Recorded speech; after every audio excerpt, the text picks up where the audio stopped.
Very good morning, dear students. I am your Dharmendra sir from English Learning Portal.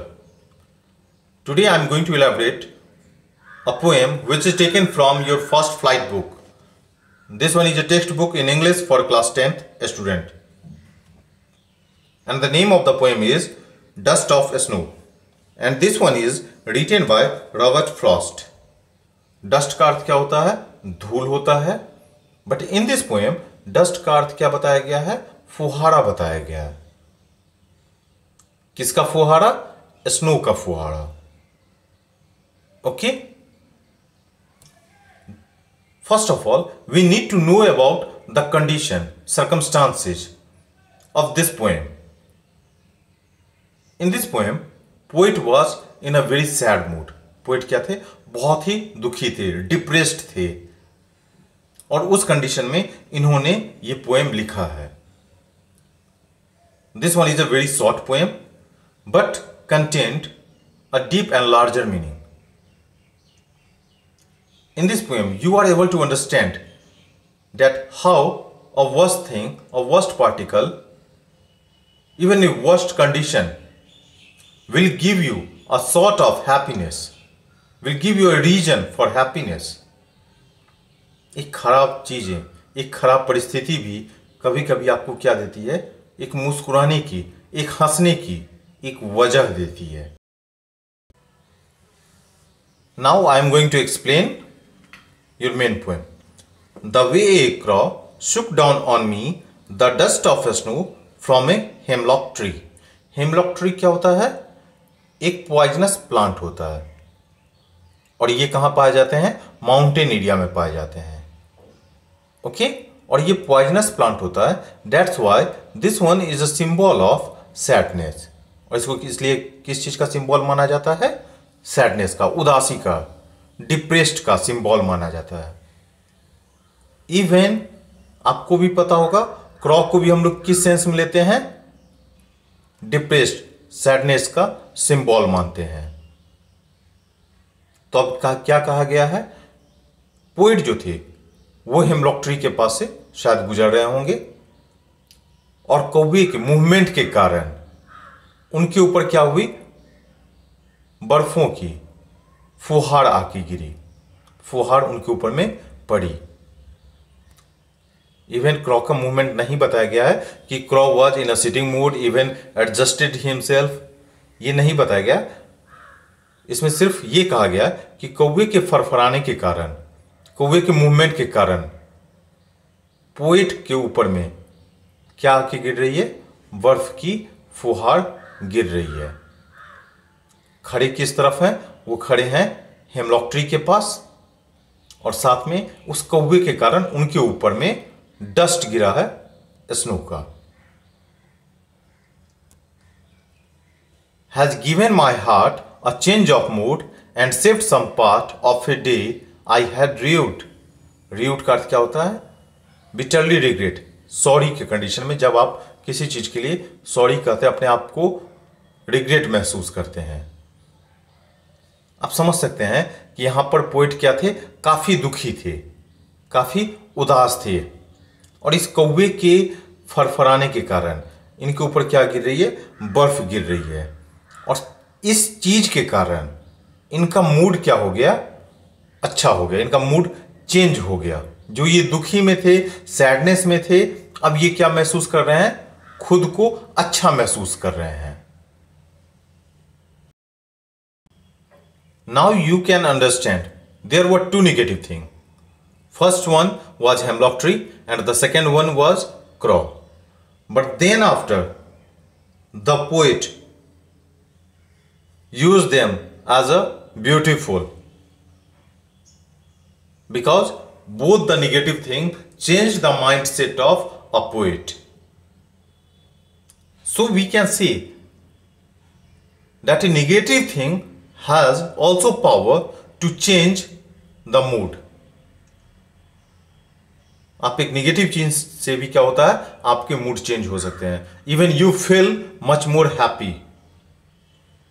Okay. So now I am going to elaborate poetic device which is used in this poem.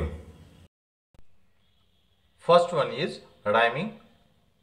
In the first line, last letter is W, and in the third line, last letter is again your W. So you can put them A, and the last letter of second line is E, and fourth line is E.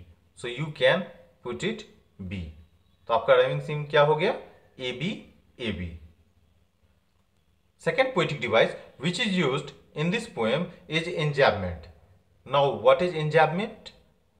जब कोई भी एक sentence बिना किसी punctuation mark के carry करते रहता है नेक्स्ट लाइन तक, तो उसे हम लोग क्या कहते हैं? इंजैबमेंट कहते हैं. तो यहां आप देख रहे हैं first line, second line, third line, even fourth line तक ऐसा कोई भी पंक्चुएशन मार्क यूज नहीं किया गया है. तो इसे हम क्या कहेंगे? इंजैबमेंट भी कहेंगे. Okay. And the next device which is used in this poem is assonance. Assonance क्या होता है? If A vowel sound repeats in closely related words. Vowel sound अगर बार बार रिपीट हो रहा हो, आप सेकेंड लाइन में आप देखेंगे ओ लेटर बार बार रिपीट हो रहा है. सो डाउन ऑन तीनों में रिपीट हो रहा है, तो इसे हम क्या कहेंगे? एसोनेंस कहते हैं. Okay. Now in next stanza. Has given my heart a change of mood and saved some part of a day I had read. इसमें राइमिंग सीन क्या हो गया? टी आपका एक डिफरेंट लेटर है, फर्स्ट वाले से मैच नहीं कर रहा है, डब्ल्यू और ई से मैच नहीं कर रहा है, इसलिए इसका नाम हम लोग क्या रखें? सी. इसमें भी आपका क्या है? लास्ट लेटर टी है, तो इसको भी हम लोगों ने सी रखा. Second line and fourth line, इस दोनों में क्या मिल रहा है हमें? डी मिल रहा है लास्ट, तो इसको हम लोगों ने एक क्या रख दिया? डी रख दिया. तो आपका राइमिंग सीम क्या हो गया? C D C D. Next device which is used in this poem is enjambment. Again आप इसमें देख रहे हैं बिना किसी पंक्चुएशन मार्क के ये लास्ट तक कैरी कर रहा है, तो इसमें भी क्या हुआ? आपका डिवाइस कौन सा यूज किया गया? इंजैबमेंट का यूज किया गया है. नेक्स्ट डिवाइस जो यूज किया गया, एलिट्रेशन. एलिट्रेशन किसे कहते हैं? Repetition of A consonant sound in a line.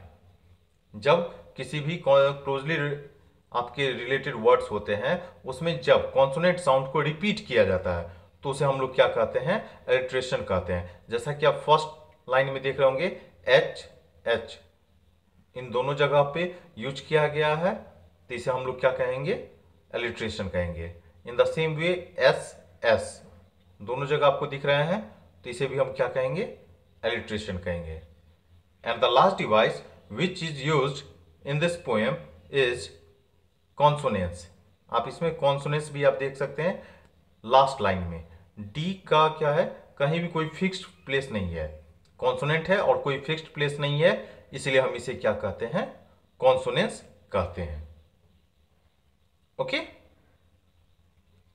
Now at the end of this poem we can easily state that the little things in life can make huge change in our future.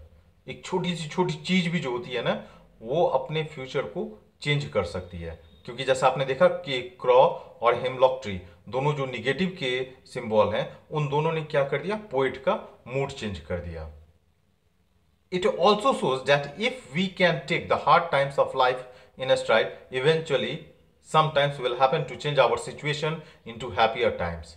आपके खराब से खराब अगर समय भी रहे, life है, in your life you can easily find a hard time also. खराब समय भी आते हैं, but on that particular time you need to learn from a negative thing. आपको खराब चीजों से भी सीखना होता है, क्योंकि वही चीजें आपको क्या कर देती है? आप में खुशहाली भी ला सकती है. So last message of this poem from my side is I believe that no matter what situation in life you find yourself, आपके जीवन में क्या सिचुएशन है इसकी कोई बात नहीं होती है. There is a room for you to take control of little things. लेकिन उसके बावजूद आपके पास उस चीजों को कंट्रोल करने का भी तरीका होता है, और वही चीजें आपको क्या करती है? Which adds ultimately adds up to big things. और वो आपको क्या करती है? एक बड़े बदलाव के तरफ, एक अच्छी चीजों की तरफ आपको मोटिवेट करती है. Okay, so from your life, in your life, just have to learn from each and everything has a positive energy. Okay. At the end, if you have any kinds of problem, then please feel free to write in a comment box. Okay, thanks a lot.